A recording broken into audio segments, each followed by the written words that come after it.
అదే RTV app వార్తల్ని క్షణాల్లో చదివే అవకాశం ఉంటుంది. ఒక న్యూస్ పేపర్, ఒక టెలివిజన్ ఛానల్ మీ చేతుల్లో ఎప్పుడూ ఉంటాయి. ఐ థింక్ ఒక కపుల్ ఆఫ్ డేస్ బ్యాక్, ఒక 1 వీక్ 4-5 డేస్ అయినట్టుంది, జగన్మోహన్ రెడ్డి నందిగామ సురేష్ చూసేదానికి జైలుకి వెళ్ళినప్పుడు చాలా చాలా ఆశ్చర్యమైన విశేషాలు మాట్లాడాడు. Half ticket Jaganmohan Reddy jail కాడ తన సెకండ్ హోమ్, తన హాలిడే రిసార్ట్కి చూడంగానే, జైలు చూడంగానే ఆనందం పొంగి ఏదేదో చాలా చాలా విశేషాలు మాట్లాడారు. ఒక 1 or 2 పాయింట్సే మనం డిస్కస్ చేస్తాం. తెలుగుదేశం పార్టీ, అమరావతిలో ఉన్న తెలుగుదేశం జాతీయ ఆఫీస్ మీద దాడి, వైసీపీ వాళ్ళు చేసిన దాడి శాంతియుతంగా చేసిన నిరసన. ఐఎమ్ రిపీటింగ్ ఇట్, శాంతియుతంగా చేసిన నిరసన. ఫ్రస్ట్రేషన్లో, కోపంతో, బ్లడ్ ప్రెషర్ పెరిగి కోపంతో చేసిన, శాంతియుతంగా చేసిన నిరసన.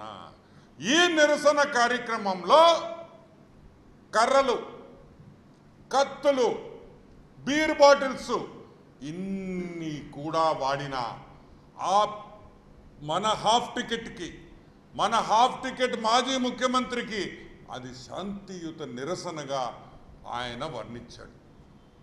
ఓకే, తెలుగుదేశం పార్టీ ఆఫీస్ మీద జరిగిన దాడి ఒక నిరసన కార్యక్రమమే, నేను ఒప్పుకుంటున్నా, నేను స్వయంగా ఒప్పుకుంటున్నా.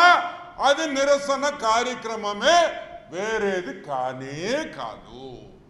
కోపంతో, ఫ్రస్ట్రేషన్తో రగిలిపోయి చేసిన నిరసన. మా ఆఫీస్ అద్దాలు పగలగొట్టారు, ఓకే. కార్లు ధ్వంసం చేశారు, ఓకే. ఆఫీస్లో దూరి కెమెరాలు పగలగొట్టారు, ఓకే. సెకండ్ ఫ్లోర్లో పోయి నాలెడ్జ్ సెంటర్లో ఉండే పిల్లకాయల్ని ఫస్ట్ ఫ్లోర్లో ఉండే పార్టీలో పనిచేసే పిల్లకాయల మీద, మనుషుల మీద మీరు దాడి చేశారు, రక్తం చిందించారు.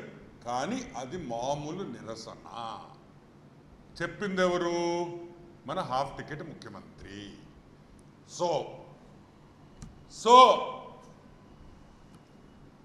ఆ నిరసనలో అరెస్ట్ చేసిన వ్యక్తులందరినీ విడిపించాలి, ఎందుకంటే అది శాంతియుతంగా చేసిన నిరసన అని మన హాఫ్ టికెట్ జగన్మోహన్ రెడ్డి చెప్తున్నాడు. ఓకే, ఈరోజు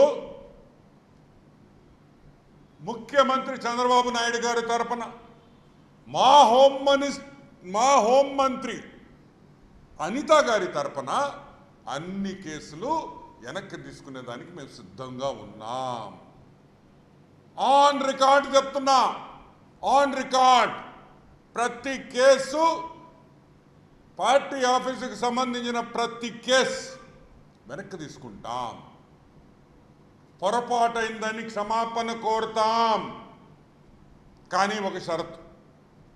ఆ షరత్ ఏంటంటే, ఏ విధంగా మీరు నిరసన, శాంతియుత నిరసన తెలిపారో తెలుగుదేశం కార్యకర్తలకి కూడా అదే అవకాశం ఇవ్వాలి. మేము కూడా జగన్మోహన్ రెడ్డి కొంప మీద, మీ పార్టీ ఆఫీస్ మీద, డిస్ట్రిక్ట్లలో ఉండే, జిల్లాల్లో ఉండే తెలుగుదేశం పార్టీ, వైసీపీ పార్టీ ఆఫీసుల మీద, జిల్లాల్లో ఉండే వైసీపీ పార్టీ ఆఫీసుల మీద, జిల్లాల్లో ఉండే మీ వైసీపీ నాయకుల కొంపల మీద, మీ మాజీ ముఖ్యమంత్రి వైఎస్ జగన్మోహన్ రెడ్డి కొంప మీద మేము కూడా నిరసన తెలిపే అవకాశం మా తెలుగుదేశం కార్యకర్తలకు ఇవ్వాలి. ఈ నిరసనలో బీరు బాటిళ్ళ కాడి నుంచి, కర్రల కాడి నుంచి, కత్తుల కాడి నుంచి ఏదైనా మారణాయుధాలతో నిరసన తెలుపుకోవచ్చు. మాకు అవకాశం ఇచ్చి మేము అన్ని కేసులు కూడా మీ మీద విత్డ్రా చేసేస్తాం. వెనక్కి తీసుకుంటాం. తెలుగుదేశం కార్యకర్తలు మీ ఆఫీసుల ముందు నిరసన మేము సోమవారం తెలుపుతున్నాం. సోమవారం తెలుగుదేశం పార్టీ కార్యకర్తలు మీ ఇంటి ముందర, మీ ముఖ్యమంత్రి ఇంటి ముందర శాంతియుతంగా కత్తులు, కర్రలు, బీరు బాటిల్స్తో మేము నిరసన కార్యక్రమం చేపడుతున్నాం. దానికి జగన్మోహన్ రెడ్డి ఒప్పుకోవాలి. ఎందుకు ఒప్పుకోవాలి అంటే చెప్పింది జగన్మోహన్ రెడ్డి కాబట్టి. బీపీ పెరిగింది, మీకే కాదు మిస్టర్ ఆఫ్ టికెట్, మా కార్యకర్తలకు కూడా బీపీ చాలా పెరిగింది. ఎక్కడో ఉంది, 7 దాకా ఉంది. ఇంకొంచెం అయితే పగిలిపోద్ది తల, అంత ఫ్రస్ట్రేషన్లో ఉన్నాం మేము కూడా. మాకు కూడా బీపీ వచ్చేసింది, మాకు కోపం ఉంది. మా కోపం తగ్గాలి, మా బీపీ తగ్గాలి. మీ కార్యకర్తలు ఏ విధంగా బీపీ తగ్గించుకున్నారో మేము కూడా బీపీ తగ్గించుకోవాలి. కాబట్టి మీరు మీ కరపత్రం సాక్షి, నీకు సంబంధం లేదు, జగన్మోహన్ రెడ్డి ఆఫ్ టికెట్కి సంబంధం లేని సాక్షి కరపత్రిక, వైఎస్ భారతి గారు ఓనర్షిప్ ఉండే సాక్షిలో మీరు ఒక న్యూస్ వదలండి, వెయ్యండి, ముద్రించండి. మీరు శాంతియుతంగా నిరసన తెలుపుకునేదానికి వైసీపీ పార్టీకి మాకు ఎటువంటి ఇబ్బంది లేవు. We don't have any issue. మీ కోపాన్ని, మీ ఫ్రస్ట్రేషన్ని, మీకుండే ద్వేషాన్ని అన్నీ కూడా మీరు మా ఆఫీసుల మీద, మా ఇళ్ల మీద మీరు నిరసన తెలుపుకోవచ్చు. కర్రలు, బీరు బాటిళ్ళు, కత్తులతో కూడా నిరసన తెలపొచ్చు, శాంతియుతంగా జరపచ్చు అని మీరు వేస్తే సోమవారం మా కార్యకర్తలు మా తెలుగుదేశం పార్టీ ఆఫీస్ మీద జరిగిన దాడి ఏ విధంగా జరిగిందో అదే విధంగా మీ కొంప మీద, మీ ఆఫీస్ మీద మేము కూడా దాడి చేసి శాంతియుతంగా చేస్తామని కూడా మేము మనవి చేస్తా ఉన్నా. Simple point. అదేదో చెప్తుంటావు, దట్ మడం తిప్పం అండర్వేర్ మార్చం, సంథింగ్ లైక్ దట్, నాకు కరెక్ట్ గుర్తు రావట్లేదు. ఏది మడం తిప్పం అండర్వేర్ మార్చం, ఆ టైపులో నువ్వు మాట మీద నిలబడేవాడివి. నువ్వు అండర్వేర్ మార్చవు కాబట్టి నువ్వు మాట మీద నిలబడతావు. నువ్వు మాట మీద నిలబడాలా, నువ్వు ఒప్పుకోవాలా. అన్ని కేసులు విత్డ్రా అయ్యి వైసీపీ కార్యకర్తల్ని నువ్వు కాపాడినోడివి అవుతావు. మేము మొత్తం విత్డ్రా చేసేస్తాం. ఒకే ఒక రోజు చాలు మాకు, సోమవారం ఒక్కరోజు అంతే. దాంతో నిరసనలన్నీ ఆపేస్తాం.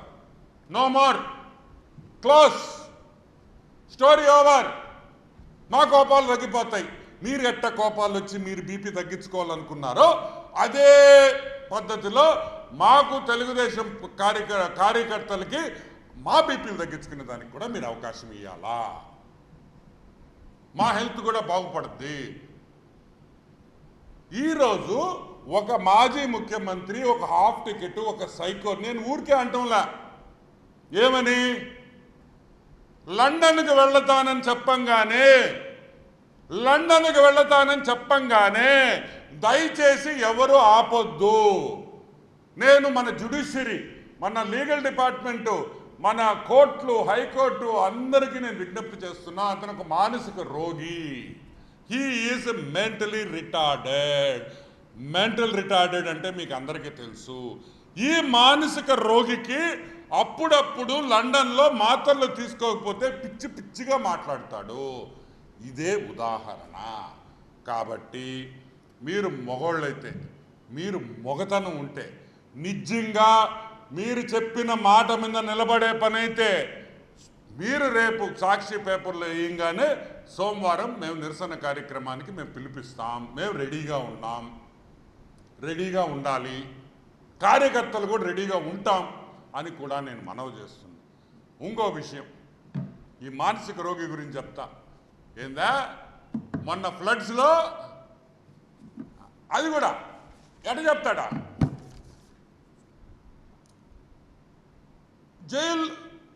మొన్న ఫ్లడ్స్, మొన్న వచ్చిన వానల్లో 60 మంది చనిపోయారు.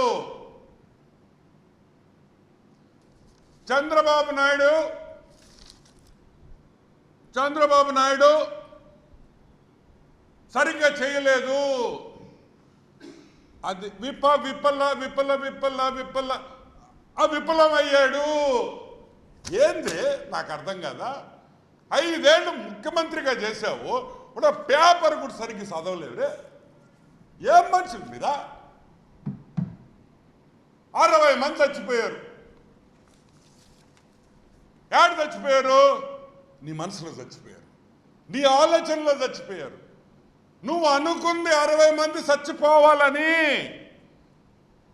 ఇంకో 100 మంది చచ్చిపోయి ఉంటే నువ్వు సంతోషపడేవాడివి. మొన్న విపత్తులో విజయవాడలో ఎగిరేవాడివి. చంద్రబాబు నాయుడు ముఖ్యమంత్రి అయిన తర్వాత విజయవాడలో 100 మంది చచ్చిపోయారు అని. ఏం మనిషిరా నువ్వా? ఎవడైనా మంచి కోరుకుంటారు కానీ చచ్చిపోవాలని కోరుకుంటారే. ఆయన గవర్నర్కి లెటర్ ఇచ్చావు, 450 మంది చనిపోయారు. నీ ఆలోచన అంతమంది చనిపోవాలని, నీ కోరిక, నీ మనసులో ఉండే మాట ఏమని? ఇంతమంది చచ్చిపోతే బాగుండు. చంద్రబాబు నాయుడు మీద ఇంకా మనం ఏలెత్తి చూపించవచ్చు అంటే, ఎంతమంది చనిపోతే చంద్రబాబు నాయుడికి అంత బ్యాడ్ నేమ్ వస్తుంది, చెడ్డ పేరు వస్తుంది అని నీ మనసులో ఉంది. అంత సైకోగాడివి నువ్వు అని కూడా నేను మనవి చేస్తున్నా. ఒక మానసిక రోగి. You are a psychologically disturbed schizophrenic patient and you need treatment. ఎందుకంటే మనుషులు చనిపోవాలని ఎవ్వరు కోరుకోరు, హత్య చేయాలని ఎవ్వరు కోరుకోరు. మనుషులు వందల సంఖ్యలో చనిపోవాలని ఎవ్వరూ కోరుకోరు. ఏ ఎదవ కూడా బోట్లు వదలడు.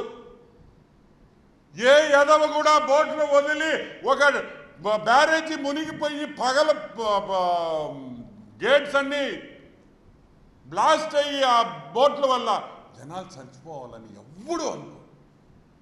రాష్ట్రం బాగుండాలా, మా ఊరు బాగుండాలా, మా వాళ్ళందరూ బాగుండాలా అని అనుకున్న రకాలు. కానీ ఈ పెథలాజికల్ హేట్రెడ్ ఉండే స్కీజోఫ్రెనిక్ పేషెంట్ ఆలోచన ఎప్పుడు సావు మీదే ఉంటుంది, సంపేదాని మీదే ఉంటుంది, చనిపోవాలని ఆలోచనలు ఉంటాయని కూడా నేను మనవి చేస్తా ఉన్నా. కాబట్టి ఈ హాఫ్ టికెట్ జగన్మోహన్ రెడ్డి మా ఛాలెంజ్ని స్వీకరించాలి. నీ కొంప మీద మేము శాంతియుత నిరసన చేస్తాం, లేకపోతే క్షమాపణ చెప్పు, తప్పైందని చెప్పు. నేను పొరపాటని చెప్పాను, మా వాళ్ళు గూండాల్లాగా పథకం ప్రకారం కత్తులతో, కర్రలతో, బీర్ బాటిల్స్తో వచ్చి తెలుగుదేశం పార్టీ మీద, ఆఫీస్ మీద అటాక్ చేశాము, దాడి చేశామని చెప్పు. సిగ్గుంటే. లేదంటే మేమిచ్చిన ఆఫర్ తీసుకో. అన్ని కేసులు విత్డ్రాన్. ఇంకా నో మోర్ కేసెస్. సింపుల్. మేము కూడా ధర్నా చేస్తాం, ఎటువంటి కేసులు ఉండవు. ఎందుకంటే మీరు కేసులు కూడా పోలీస్ స్టేషన్లో చెప్పరు, ఎందుకంటే అది శాంతియుతమైన నిరసన ర్యాలీ కాబట్టి. వెంటనే ఈ ఛాలెంజ్ స్వీకరించాలి. లేదా నేను చేసింది తప్పు అని చీర కట్టుకొని, గాజులు వేసుకొని, మల్లెపూలు పెట్టుకొని మీ సాక్షి పేపర్లో ఒక ఫోటో అన్న ఇచ్చుకోని కూడా నేను మనవి చేస్తున్నాను. ఎందుకంటే మాట అంటున్నాను తెలుసా, దేనికైనా ఒక లిమిట్ ఉంటుంది. ఇష్టం వచ్చినట్టు రావడం, కెమెరాల ముందర ఒక పక్కలో పేపర్ ఒకటి ఇట్లా పెట్టుకోవడం, ఏంద్రే పేపర్ చదవలేవురే సరిగ్గా. నువ్వు ఒక పెద్ద నాయకుడివి, దాని పక్కనే మా అక్క పాపం, ఒరే ఆడు మనిషి ఏదో వచ్చిందనుకో నీతో, ఏంద్రే పాపం ఎంత బాధేసింది తెలిసినాక. రజనీ, ఏం మా తల్లి రజనీ, ఆ జనాల్లో వాళ్ళు తోస్తా వీళ్ళు తోస్తా ఏం కర్మ? అవసరమా? అవసరమా? నువ్వు ఎంత అన్ఈజీగా ఫీల్ అవుతున్నావో నేను చూసా ఆ రోజు కెమెరాలో.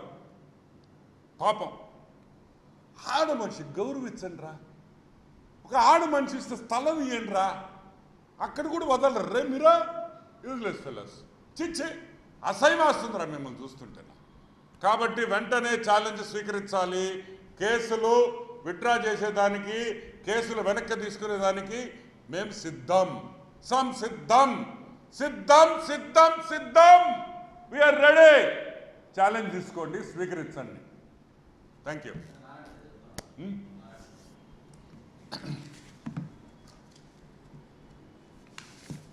సపరేట్ మా నారాయణ సారు